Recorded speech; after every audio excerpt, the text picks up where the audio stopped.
Hello दोस्तों, good morning, Radhe Radhe, Shyam Shyam. आप सभी का स्वागत है एक बार फिर से हमारे चैनल नॉलेज कॉर्नर में। और ये आज हमारी जो है पॉलिटी की जो है क्लास नंबर 6 होने वाली है, जिसमें हम राज्यसभा से संबंधित सवालों को देखेंगे। तो आप सभी से निवेदन है कि आप सभी लोग जल्दी जल्दी जो है इस वीडियो से जुड़ जाइएगा। वीडियो को लाइक कर दीजिएगा, चैनल को सब्सक्राइब कर दीजिएगा जिन्होंने भी अभी तक चैनल को सब्सक्राइब नहीं किया है। देखिए, हम आप तक इतनी मेहनत से जो है वीडियो को पहुँचा रहे हैं, क्वेश्चनों को पहुँचा रहे हैं, तो हम आपसे जो है एक लाइक के तो हकदार बनते ही हैं। तो कृपया आप लोग लाइक जरूर किया करिए, यही हमारे जो है मोटिवेशन का एकमात्र जो है सोर्स है, तो उसमें आप कंजूसी मत किया करिए। देखिए, कल मैंने आप सभी से ये सवाल पूछा था होमवर्क में कि राज्यसभा में जो है कितने सदस्य होते हैं। ये सवाल आपसे मैंने होमवर्क में दिया था, बहुत सारे लोगों ने जवाब दिया था, बहुत सारे लोगों ने जो है जवाब नहीं भी दिया था। तो अगर मैं इसमें बात करूँ तो इसमें जो है टोटल जो है 250 जो है सदस्य होते हैं। देखिए, 250 सदस्य इसमें होते हैं, जिसमें जो है 12 किससे जो है 12 जो है ये राष्ट्रपति के द्वारा जो है इसमें मनोनीत किए जाते हैं, या हम कह सकते हैं कि राष्ट्रपति जिसे चाहे उनको जो है 12 सदस्यों को रख सकता है। तो 238 का जो है चुनाव होता है और जो है 12 सदस्य जो है राष्ट्रपति अपने तरफ से जो है मनोनीत करता है। तो ये सी विकल्प सही हो जाएगा, टोटल 250 हो जाएंगे और 12 इनमें से जो है राष्ट्रपति मनोनीत करता है। देखिए, यहाँ पर लिखा भी है कि अनुच्छेद 80(1) के उपखंड का एवं खा में कहा गया है कि राज्यों के और संघ क्षेत्रों किसके जो है 238 से अधिक प्रतिनिधियों तथा राष्ट्रपति द्वारा नाम निर्देशित किए जाने वाले 12 सदस्यों से मिलकर जो है राज्यसभा बनेगी। अगला सवाल देखिए, कहा जा रहा है राज्यसभा में प्रतिनिधित्व में शामिल है। राज्यसभा में जो है प्रतिनिधित्व में शामिल है, तो कौन कौन से इसमें शामिल है ये आपको बताना है। भारत के राष्ट्रपति द्वारा मनोनीत सदस्य या नागरिकों द्वारा सीधे चुने गए सदस्य। देखिए, नागरिकों के द्वारा ये सीधे नहीं चुने जाते हैं, इनका चुनाव जो है अप्रत्यक्ष रूप से होता है, प्रत्यक्ष रूप से नहीं होता है। और कहा जा रहा है अप्रत्यक्ष रूप से नागरिकों द्वारा उनके प्रतिनिधियों के माध्यम से चुने गए सदस्य। तो ये भी सही हो सकता है आपका, और उपयुक्त में से एक से अधिक। तो हम सबसे सटीक जो जवाब हमारा यहाँ पर होगा वो हो जाएगा कि भारत के राष्ट्रपति के द्वारा जो है मनोनीत सदस्य और अप्रत्यक्ष रूप से नागरिकों के द्वारा उनके प्रतिनिधियों के द्वारा जो है माध्यम से चुने गए सदस्य। तो यहाँ पर डी विकल्प जो है ये हमारा सही हो जाएगा। ठीक है, डी विकल्प जो है ये हमारा सही हो जाएगा, क्योंकि 2 से 1 से ज़्यादा ऑप्शन सही हो रहे हैं, तो इसीलिए आपका जो है ए और सी जो है सही हो जाएगा। 68वीं बीपीएससी प्री 2023 में ये सवाल जो है पूछा गया था। देखिए, अगला सवाल कह रहा है हमारे संविधान के अनुसार राज्यसभा का कार्यकाल होता है। हमारे संविधान के अनुसार जो है राज्यसभा का कार्यकाल, तो राज्यसभा का कार्यकाल क्या होता है। देखिए, राज्यसभा का कार्यकाल जो है ये समाप्त होने का विषय ही नहीं है। इसमें जो है मेंबर जो है बदलते रहते हैं और ये एक जो है अस्थायी सदन है। राज्यसभा का जो है कभी भी गठन नहीं होता है, तो डी विकल्प इसका सही हो जाएगा। 48वीं से 52वीं बीपीएससी में प्री 2008 में ये सवाल पूछा गया था। देखिए, राज्यसभा का कोई कार्यकाल नहीं होता है। राज्यसभा के सदस्यों का जो कार्यकाल होता है वो 6 वर्षों के लिए होता है। देखिए, अनुच्छेद 83(1) के अनुसार राज्यसभा का विघटन नहीं होगा, अर्थात यह एक जो है अस्थायी सदन है और इसके 1/3 सदस्य प्रत्येक 2 वर्ष की समाप्ति पर जो है निवृत्त हो जाते हैं, और इस प्रकार राज्यसभा के सदस्यों का कार्यकाल जो है 6 वर्षों का होता है। अगला सवाल देखिए, निम्नलिखित कथनों में से कौन सा सही नहीं है। निम्नलिखित कथनों में से कौन सा सही नहीं है ये आपको बताना है। धन संपत्ति के मामले में राज्यसभा शक्तिहीन है, या धन विधेयक की शुरुआत राज्यसभा में होती है और लोकसभा द्वारा पारित किए जाने के बाद राज्यसभा को 14 दिनों के भीतर विधेयकों को जो है पारित करना होता है। राज्यसभा किसी धन विधेयक को पारित कर सकती है अथवा कतिपय सिफारिशों के साथ उसे लोकसभा को लौटा सकती है। तो इसमें से कौन सा जवाब जो है सही हो जाएगा, तो इसका जो सही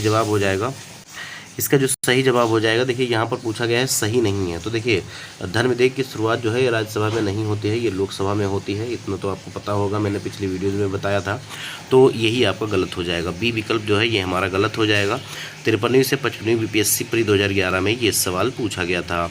देखिए, यहाँ पर कहा भी जा रहा है कि 109(1) अनुच्छेद जो है इसके अनुसार धन विधेयक राज्यसभा में पुनः स्थापित नहीं किया जाएगा। साथ ही अनुच्छेद 109(2) में कहा गया है कि राज्यसभा को धन विधेयक को 14 दिन की अवधि में पारित करना होगा। साथ ही राज्यसभा सिफारिशों सहित विधेयक लोकसभा को 14 दिनों में वापस कर देती है। इससे ज्ञात होता है कि राज्यसभा धन संबंधी मामलों में जो है शक्तिहीन है।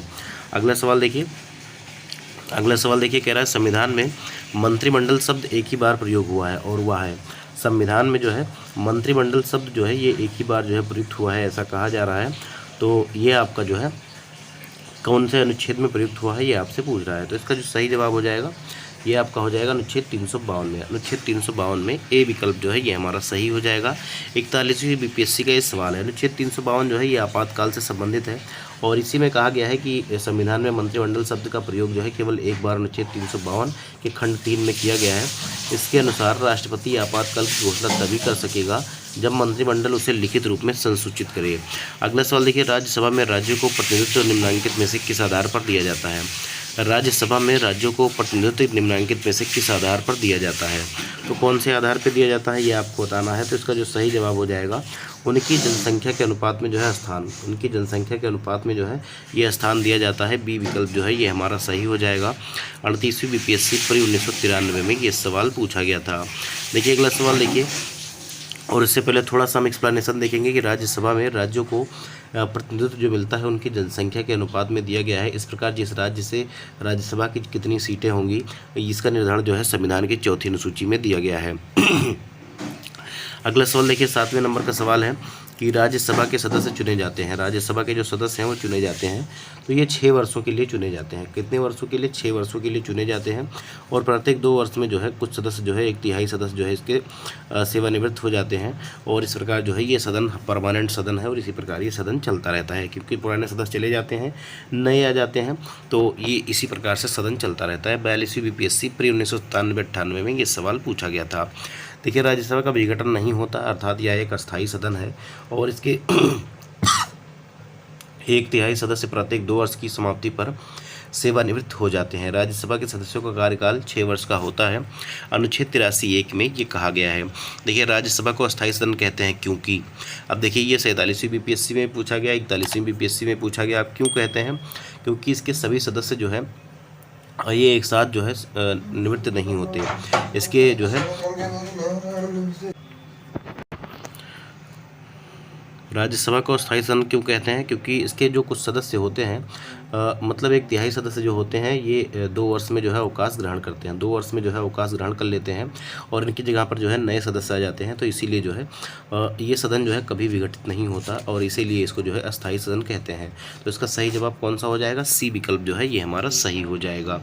अगला सवाल देखिए, राज्यसभा को भंग करने का अधिकार किसे प्राप्त है? राज्यसभा को भंग करने का अधिकार जो है किसे प्राप्त है? तो राज्यसभा को भंग करने का अधिकार जो है ये किसे प्राप्त है? तो देखिए राज्यसभा जो है ये जो है भंग ही नहीं होती है और इसलिए इसका उपयुक्तों में से कोई नहीं जो है सही जवाब हो जाएगा। डी विकल्प जो है यही हमारा सही हो जाएगा। देखिए राज्यसभा एक अस्थायी सदन है, अतः इसे जो है भंग नहीं किया जा सकता, अतः विकल्पों में दिए गए किसी भी अधिकारी द्वारा जो है इसे भंग नहीं किया जा सकता। अगला सवाल देखिए, राजनीतिक शब्दावली में शून्यकाल का क्या अर्थ है? शून्यकाल का क्या अर्थ है राजनीतिक शब्दावली में? शून्यकाल का अर्थ होता है दोस्तों, यहाँ पर प्रश्नकाल और सभा पटल पर जब पत्र रखे जाते हैं तो उसके पश्चात जो है किसी सूचीबद्ध कार्य को सभा द्वारा शुरू करने के पहले का समय जो है शून्यकाल के नाम से जाना जाता है। मैं थोड़ा सा एक्सप्लेन करूँगा तो आप समझ जाएंगे। एक्सप्लेनेशन मैं आपको दिखा देता हूँ। 45वीं बीपीएससी में 2001 और 2 में पूछा गया सवाल है कि प्रश्नकाल और सभा पटल पर पत्र रखे जाने के तत्काल पश्चात तथा किसी सूचीबद्ध कार्य को सभा द्वारा शुरू करने से पहले का समय लोकप्रिय नाम शून्यकाल से जाना जाता है, क्योंकि यह मध्याह्न 12 बजे से शुरू होता है और इस अवधि को शिष्ट भाषा में शून्यकाल कहते हैं। लोकसभा में कथित शून्यकाल के मामले उठाने के लिए सदस्य प्रतिदिन पूर्वाह्न 10 बजे से पूर्व जिस महत्वपूर्ण विषय को सभा में उठाना चाहते हैं उसके बारे में स्पष्टता बताते हुए अध्यक्ष को सूचना देते हैं। सभा में ऐसे मामले को उठाने या न उठाने की अनुमति देना अध्यक्ष पर निर्भर करता है। संसदीय प्रक्रिया में शून्यकाल शब्द को औपचारिक मान्यता प्राप्त नहीं है, अतः दिए गए प्रश्न में कोई भी विकल्प जो है सही नहीं होगा।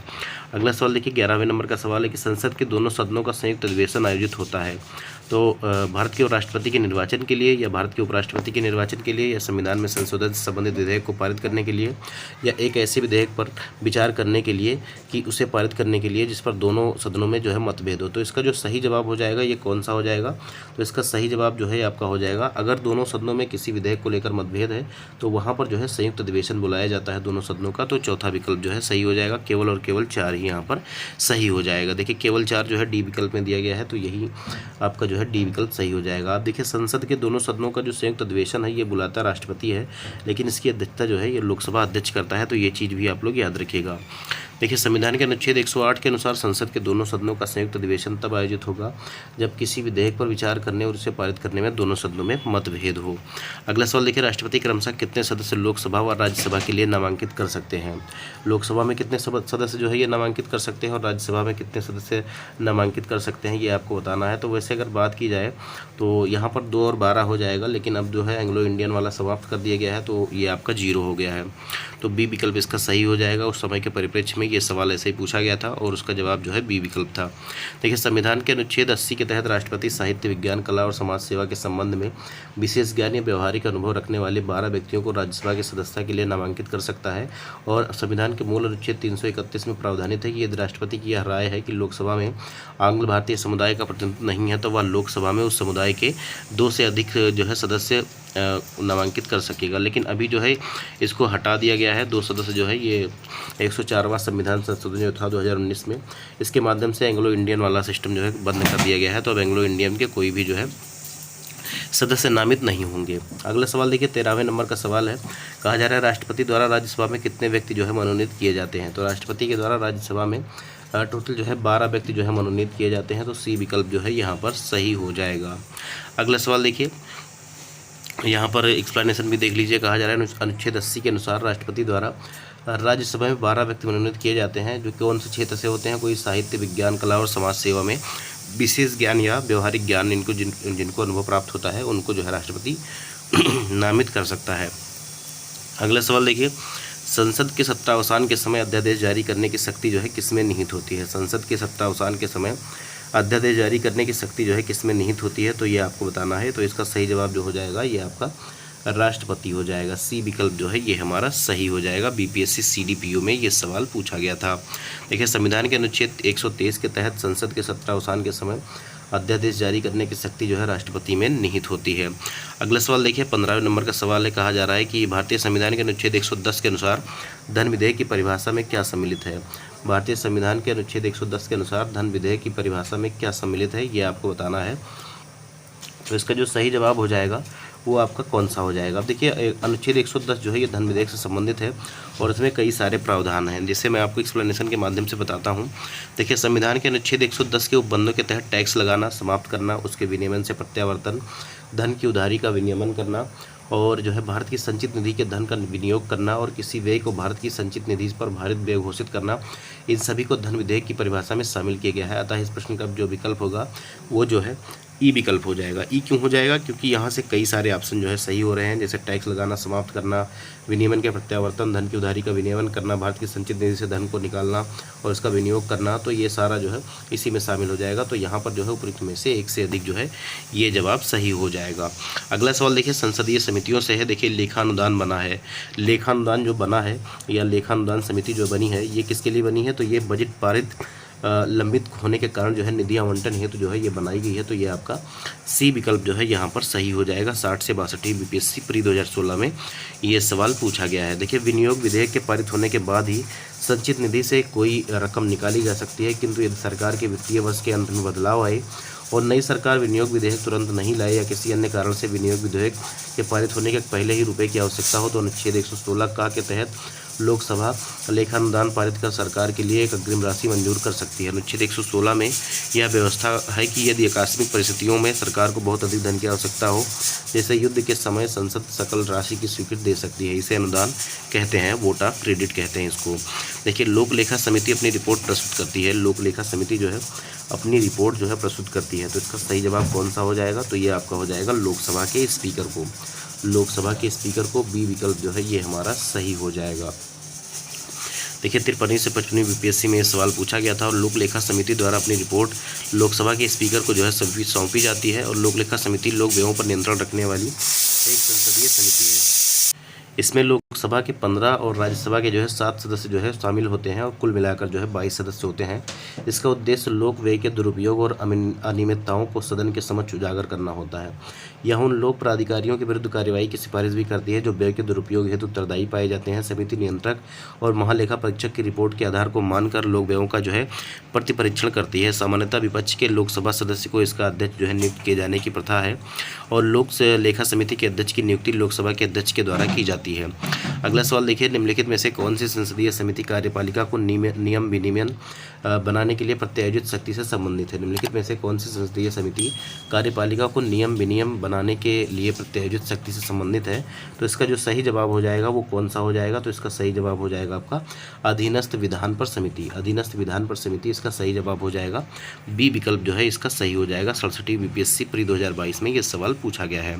देखिए, अधीनस्थ विधान पर समिति कार्यपालिका को नियम विनियमन बनाने के लिए प्रत्यायोजित शक्ति से संबंधित है और इस संसदीय समिति का कार्य यह जांच करना है कि क्या संविधान द्वारा प्रदत्त या संसद द्वारा प्रत्यायोजन के माध्यम से नियम, विनियम, उपनियम, योजना या अन्य वैधानिक साधन बनाने के लिए प्रदान की गई शक्तियों का कार्यपालिका द्वारा उचित रूप से प्रयोग किया जा रहा है अथवा नहीं। संसद के दोनों सदनों की अपनी अपनी अधीनस्थ विधान पर समिति होती है जिसमें संबंधित सदन से 15 सदस्यीय यथास्थिति अध्यक्ष सभापति द्वारा नामित किए जाते हैं।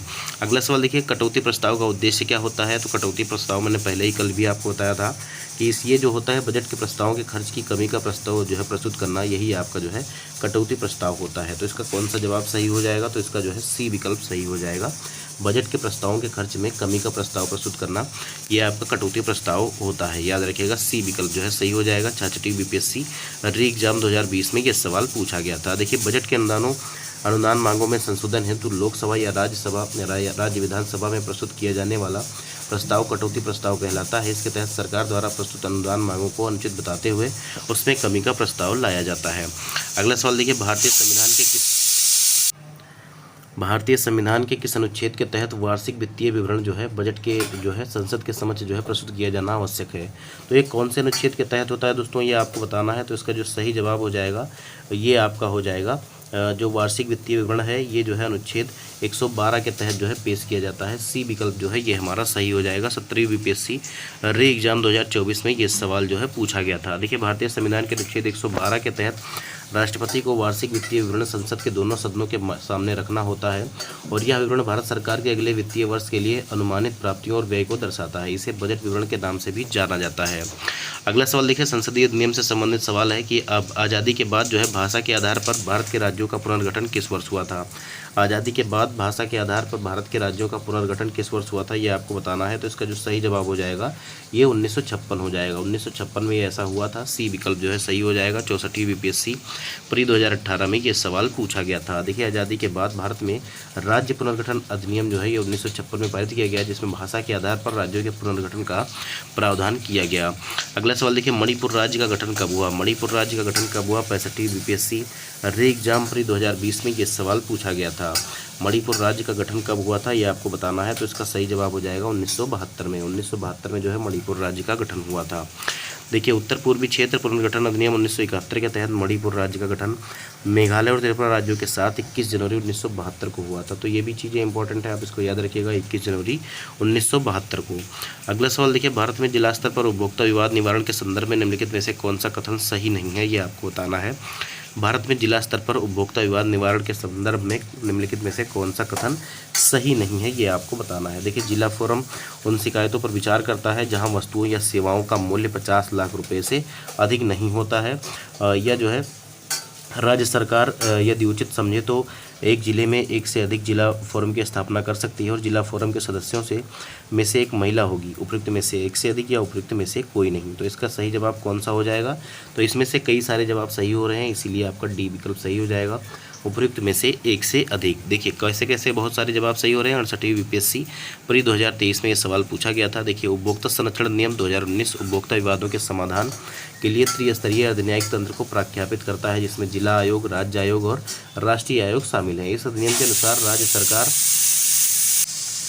राज्य सरकार एक जिला फोरम गठन करेगी। यदि उचित समझे तो एक जिले में एक से अधिक जिला फोरम का गठन कर सकती है। इस जिला फोरम में एक अध्यक्ष जो है योग्यता जिला जज की एवं कम से कम 2 सदस्य होंगे, जिसमें कम से कम एक महिला सदस्य अवश्य होनी चाहिए।